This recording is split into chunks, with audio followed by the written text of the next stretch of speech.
Welcome to channel. मेरा नाम है हसन नवाज। जैसा कि हमने स्टार्ट किया हुआ था एफपीएससी पीपीएससी एनटी के थ्रू जो एजुकेटर की जॉब्स कुछ आ गई हैं, कुछ आ रही हैं, तो उनके हवाले से प्रिपरेशन और बहुत अच्छा प्लेटफॉर्म है, लाजमी ज्वाइन करें।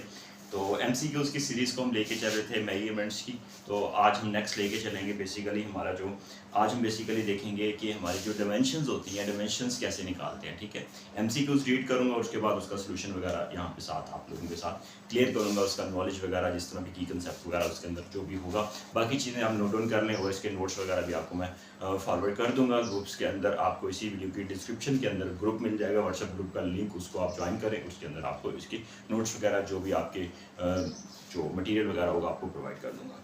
तो आज बेसिकली हमने यहाँ पे डिस्कस करना है कि हमारे पास है dimensions of the surface tension.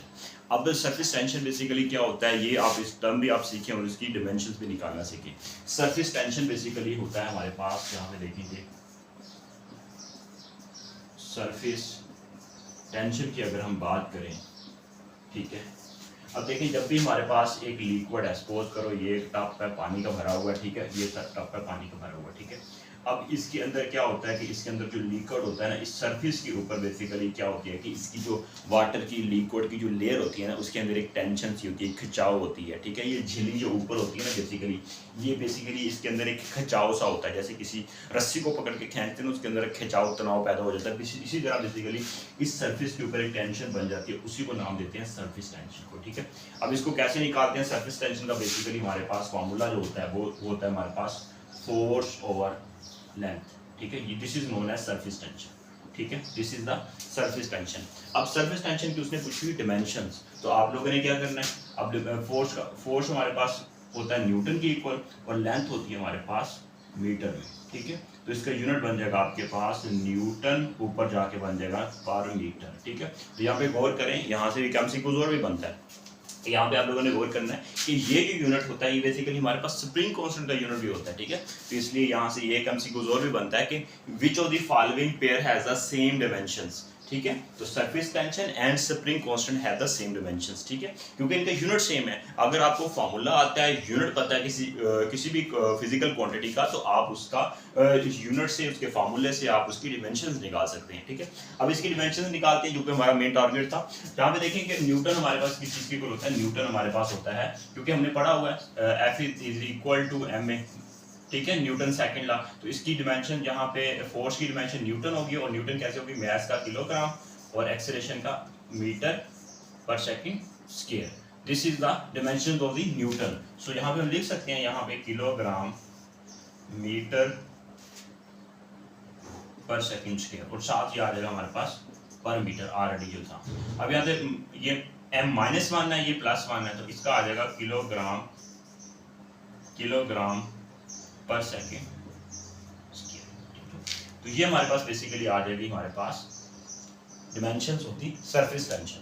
देखिए मैंने रिपीट कर रहा हूँ, फोर्स ओवर लेंथ होता है हमारे पास सरफेस टेंशन, और फोर्स का यूनिट न्यूटन, लेंथ का मीटर, तो न्यूटन होता है हमारे पास, न्यूटन सेम लिख दिया, ऊपर जाके मीटर पर मीटर बन जाएगा। This is the unit of the surface tension. यहाँ पे न्यूटन को हमने लिखा according to Newton second law, newton होता है किलोग्राम मीटर पर सेकंड स्क्वायर। तो इसकी जगह हमने न्यूटन की जगह ये वैल्यू लिख दी, पर मीटर वैसे आ जाएगा, मीटर मीटर से कैंसिल हो जाएगा, तो किलोग्राम पर मीटर स्क्वायर। तो अब यहाँ पे इस फाइनल हो गया हमारे पास, ये यूनिट इसका आ जाएगा, ठीक है, in term of the base.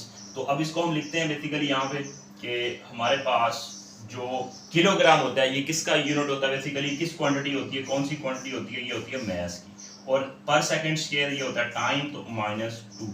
तो this is the dimensions of the surface tension, और यहाँ पे हम ये भी लिख सकते हैं और स्प्रिंग कांस्टेंट,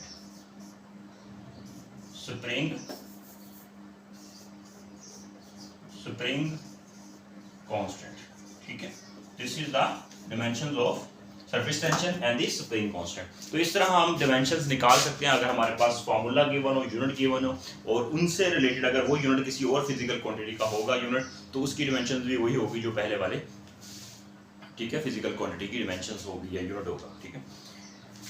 तो इसके मुताबिक हमारे पास ये बन जाएगा mt-2 is the dimensions of the surface tension. एक और एग्जांपल को समझने की कोशिश करते हैं यहाँ पे।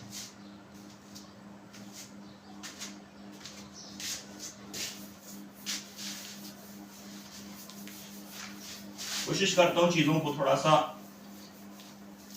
इजी वे में, ताकि मकसद ये नहीं है कि सिर्फ हम अगर हम जो हमने स्पेसिफिक टारगेट है उसी को करना है, उनसे रिलेटेड अगर कोई और भी एमसीक्यूज वगैरह बनते हैं उसको हम इजी वे में यहाँ पे चीज़ों को आसानी से हम कर सकें। अभी हम कर लेते हैं यहाँ पे यूनिट ऑफ द, यहाँ पे हमने करना है dimensions of the Planck's constant. एक और एग्जांपल करते हैं dimensions of the Planck's constant. Dimensions of Planck's constant, ठीक है। अब प्लांक्स कांस्टेंट की डायमेंशंस क्या होती है, आपको प्लांक्स कांस्टेंट का फार्मूला आपको आना चाहिए, ठीक है। वेरी फेमस 1900 में, सबसे पहले आप याद रखें प्लांक्स जो फेमस मॉडर्न, ठीक है, ये साइंटिस्ट है बेसिकली, ये 1900 में इसने प्लांक्स क्वांटम थ्योरी दी थी, ठीक है। और इसने कहा था कि एनर्जी जो है वो क्वांटा की फॉर्म में बेसिकली, जो बाद में आइंस्टाइन ने उसको फोटॉन्स का नाम दिया था बेसिकली। तो अब ये प्लांक्स ने एनर्जी को क्वांटा का नाम दिया था, वो एनर्जी क्वांटा होती है और बेसिकली किसके इक्वल होती है, उसने जो मैथमेटिकली फॉर्म दिया था और अपने प्लांक्स के नाम से एक प्लांक्स कांस्टेंट दी थी बेसिकली, उसको यहाँ पे मैं डिफाइन करूंगा। और ये फार्मूला क्या होता है प्लांक्स कांस्टेंट का, बेसिकली होता है एनर्जी का E is equal to H F. F को बेसिकली इस तरह म्यू की फॉर्म में भी लिख सकते हैं और सिंपल एफ जो लिखते हैं वो भी लिख सकते हैं, ठीक है। अब यहाँ पे जो काम की बात थी, जो प्लांक्स कांस्टेंट की वैल्यू है वो हमारे पास होती है एच, ठीक है। अब H is equal to energy over this is the frequency, ठीक है। ये फार्मूला होता है हमारे पास प्लांक्स कांस्टेंट का। और प्लांक्स कांस्टेंट की वैल्यू कितनी होती है, इसकी वैल्यू होती है हमारे पास 6.63 10 रेज़ की पावर -34। और यूनिट इसका कैसे निकालेंगे, यहाँ पे देखेंगे एनर्जी का यूनिट होता है जूल, ठीक है। और फ्रीक्वेंसी होती है नीचे, फ्रीक्वेंसी का यूनिट क्या होता है पर सेकंड। तो ऊपर जाके क्या बन जाएगा, ये वाला ऊपर जाके क्या बन जाएगा, पर सेकंड नीचे है तो ऊपर जाके सेकंड बन जाएगा।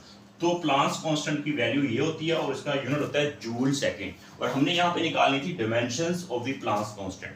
अब dimensions of the Planck's constant निकालनी है तो ये फार्मूला जो है इसका, इसी फार्मूले से हमने यहाँ पे इसकी यूनिट निकाला। इस यूनिट को हम यूज करके हम इसकी डायमेंशंस निकाल लेंगे इजी करके, ठीक है। अब यहाँ पे इसकी डायमेंशंस निकाल लेते हैं। यहाँ पे देखें, अब जूल होता है यहाँ पे जूल और साथ है सेकंड।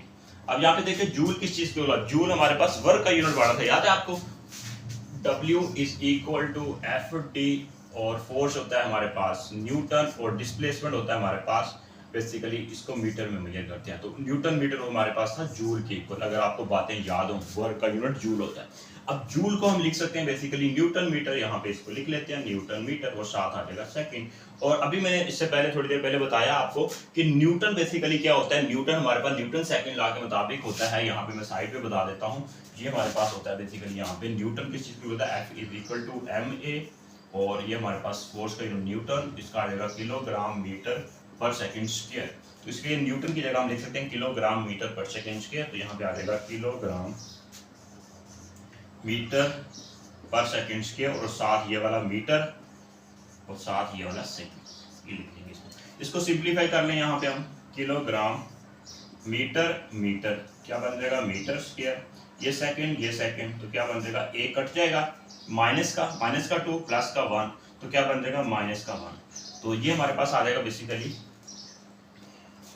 बेसिकली हमारे पास प्लांक्स कांस्टेंट का unit in term of the base. इसको हमने बेस में कन्वर्ट कर लिया। अब बेस जब हमारे पास ड्राइव यूनिट गिवन होगा उसको बेस में कन्वर्ट करेंगे, और उसके बाद फिर हम उसको बेस कन्वर्ट से उसके बाद हम बेस क्वांटिटी में ले जाएंगे। बेसिकली हमारे पास किलोग्राम मैस का होता है, मीटर लेंथ का होता है यूनिट, सेकंड टाइम का यूनिट होता है। बेसिकली उसके हम यूनिट से हम उसको क्वांटिटी में ले जाएंगे बेसिकली।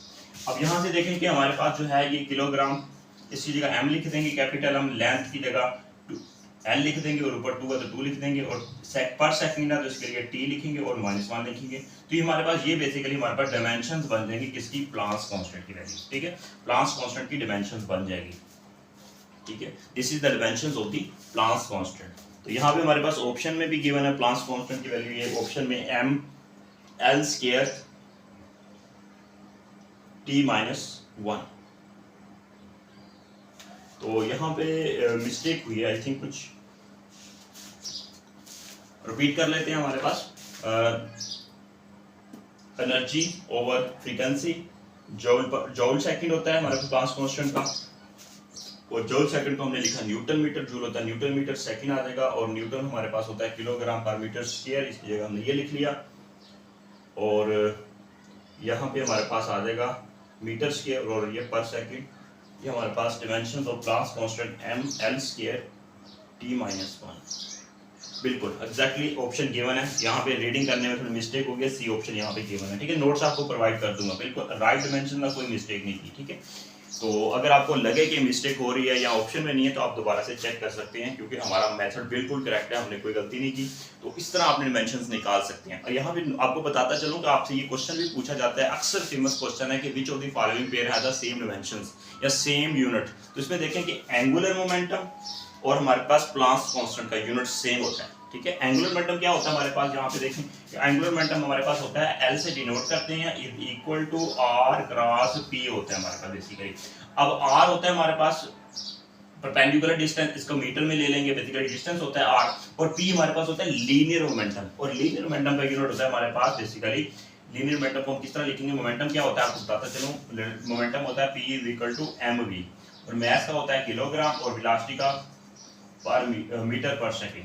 तो इसकी जगह हम लिख लेंगे किलोग्राम मीटर पर सेकंड, तो इसको हम लिख लेंगे किलोग्राम मीटर स्क्वायर पर सेकंड। देखो यूनिट सेम आ गया, ये वाला यूनिट ये वाला।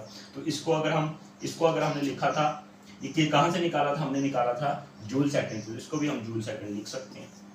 जहाँ इसकी डिमेंशंस भी निकाल ले, यहाँ से किलोग्राम का आ जाएगा m, और मीटर स्क्वायर का आ जाएगा l स्क्वायर, s-1 मतलब टाइम का होता है t-1 आ जाएगा, और इस तरह हम इसकी डिमेंशंस निकालेंगे। दोनों का यूनिट सेम है तो डिमेंशंस भी सेम ही आएगी। तो इस तरह हम किस तरह हम करते हैं कि बेसिकली हमारे पास अगर फॉर्मूला गिवन होगा तो उसका यूनिट ड्राइव होगा, तो उसको हम बेस में ले जाएंगे, उसके बाद वहां से हम इसकी इजीली डिमेंशंस निकाल लेंगे और देख लेंगे कि ये वाला फार्मूला या ये वाला हमारे पास यूनिट जो है ये किस और क्वांटिटी के साथ रिलेट करता है, तो वो भी उसकी डिमेंशंस बन जाएगी, ठीक है। तो ये बेसिकली मेथड होता है आपके पास डिमेंशंस निकालने का, इजी मेथड है, शॉर्टकट मेथड। तो नेक्स्ट क्वेश्चन को करते हैं हम, एक और कर लेते हैं डिमेंशन से रिलेटेड, कोशिश कर रहा हूँ। अच्छा ये वाला करवा देता हूँ, बहुत इंपॉर्टेंट है और यहाँ से अक्सर कन्फ्यूजन भी होती है, ठीक है। तो अभी मैं आपको करवाता हूँ, डस्टर कहाँ पे है, यहाँ पे आपको करवाता हूँ डिमेंशन निकालने। बेसिकली आज हम डिमेंशन निकालना सीख रहे हैं कि डिमेंशन कैसे निकालते हैं। फिजिकल क्वांटिटी की डिमेंशन निकाली जाती है हमेशा, और ये रिप्रेजेंट करती है हमारे पास हमारी क्वांटिटी को चलें। अब यहाँ पे हमारे पास क्वेश्चन गिवन है, डिमेंशंस हमारे पास दी हुई है, डिमेंशंस दी हुई है। अब हमने बताना है कि ये बेसिकली फिजिकल क्वांटिटी कौन सी है। तो बहुत मतलब लॉजिकल क्वेश्चन था, इस तरह के क्वेश्चन भी बन जाते हैं। तो यहाँ पे दी हुई है दी डिमेंशंस,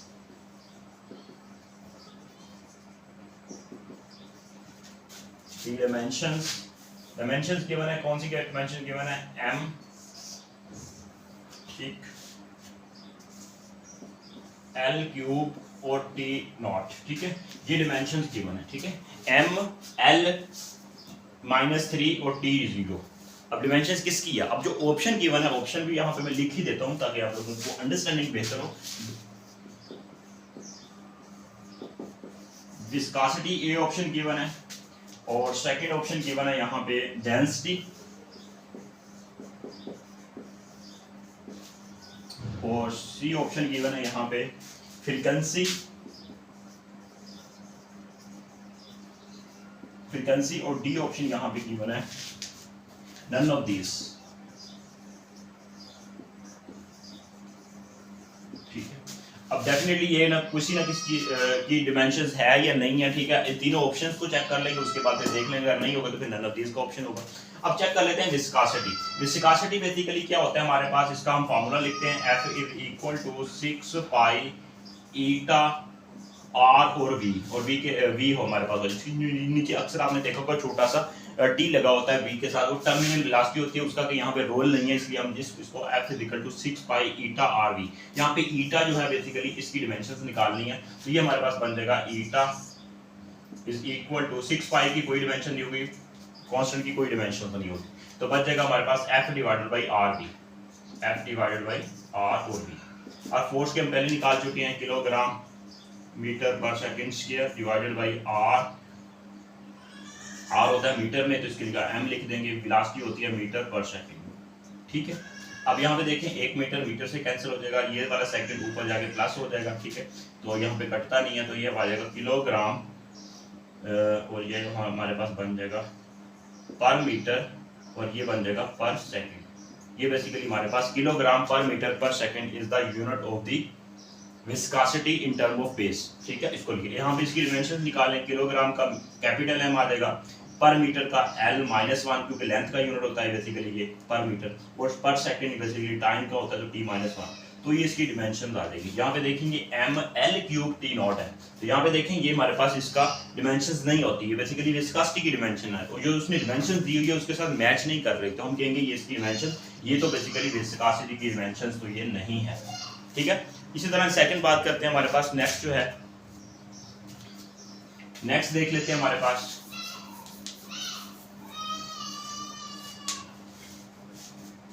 नेक्स्ट हमारे पास डेंसिटी आ जाता है। अब डेंसिटी को चेक कर लेते हैं। डेंसिटी होता है हमारे पास, इसको रो से रिप्रेजेंट करते हैं, मैस ओवर वॉल्यूम होता है, ठीक है, मैस ओवर वॉल्यूम। अब मैस होता है हमारे पास बेसिकली इसको किलोग्राम में मेजर किया जाता है, और जो हमारे पास वॉल्यूम होता है, ये वेलोसिटी नहीं है, वॉल्यूम होता है VOL, ठीक है, वॉल्यूम। वॉल्यूम जो होता है बेसिकली किसी चीज का, उसको मीटर क्यूब में लिया जाता है, ठीक है। अब इसको अगर यूनिट को सिंप्लीफाई करें तो आ जाएगा किलोग्राम पर मीटर क्यूब आ जाएगा, ठीक है, किलोग्राम पर मीटर क्यूब। अब यहाँ पे देखें किलोग्राम होता है हमारे पास कैपिटल M, मतलब मैस का यूनिट होता है, और पर मीटर क्यूब बेसिकली लेंथ का माइनस क्यूब, ये माइनस क्यूब आ जाएगा, -3 आ जाएगा। अब यहाँ पे देखेंगे ये वाला यूनिट बनता है क्या, ml-q, और T0 0 का मतलब है कि ये इसकी जगह 1 आएगा, किसी चीज की पावर 0 हो तो उसका मतलब 1, तो ये सिर्फ आप याद रखिएगा कि सिर्फ इसको हम यहाँ t की पावर 0 लिख सकते हैं अपनी तौर पर, जिसे इसको स्टैंडर्डाइज करने के लिए, ठीक है, स्टैंडर्डाइज करने के लिए बेसिकली यूनिट बनाया गया, तो ये बेसिकली डिमेंशन आ जाएगी, ये वाली हमारे पास डिमेंशन होगी, और डेंसिटी की डिमेंशन होगी।